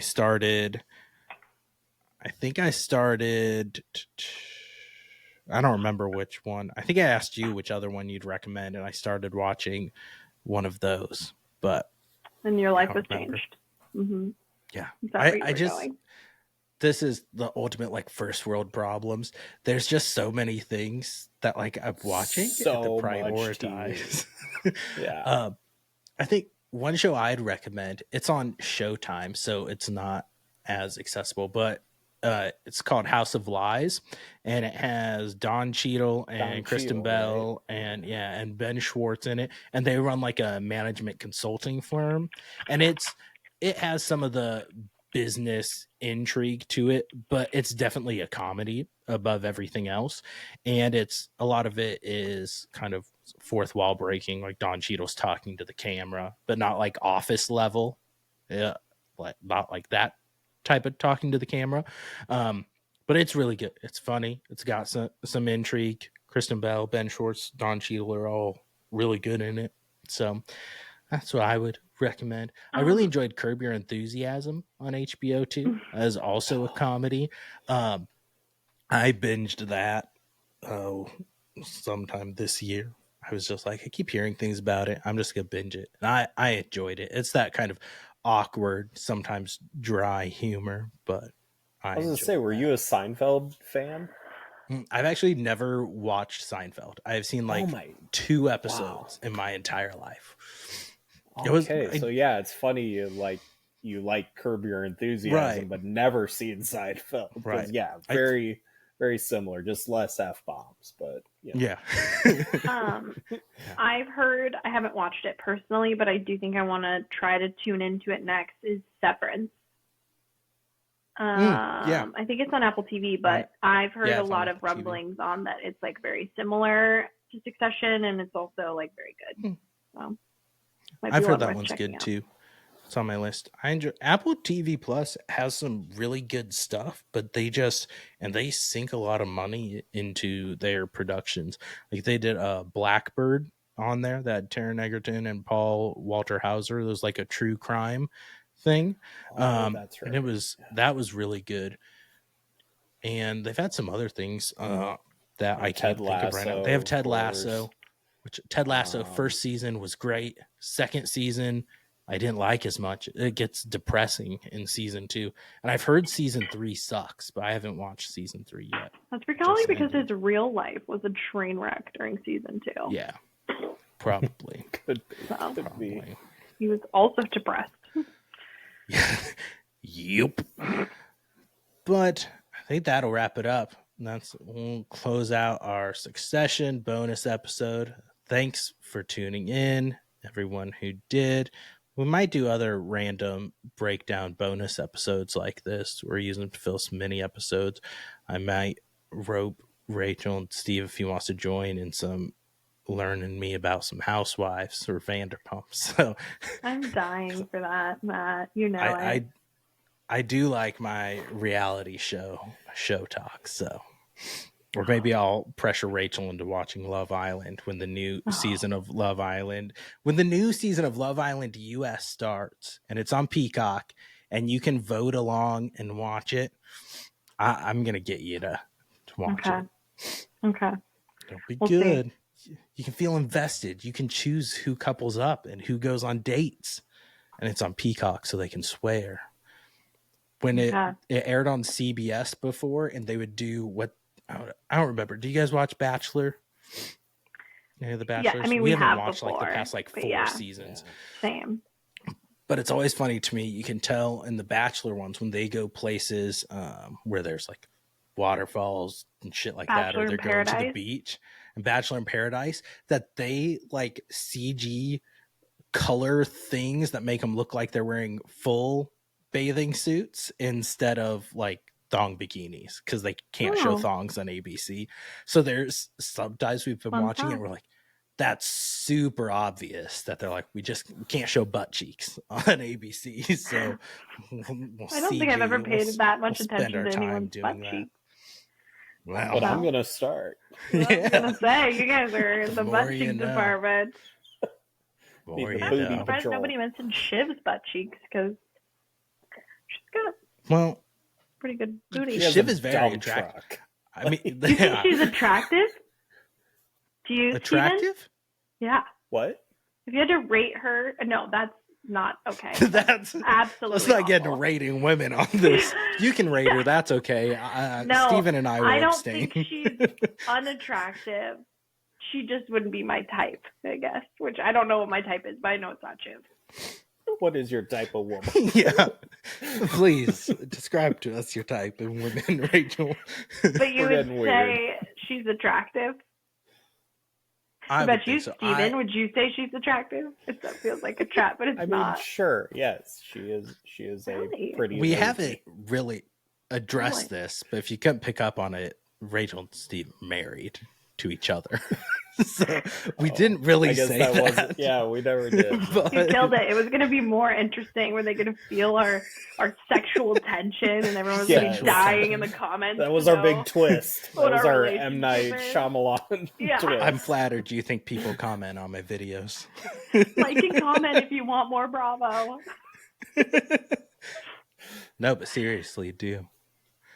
I guess, okay. I was surprised. I thought people would think Shiv looked like her dad.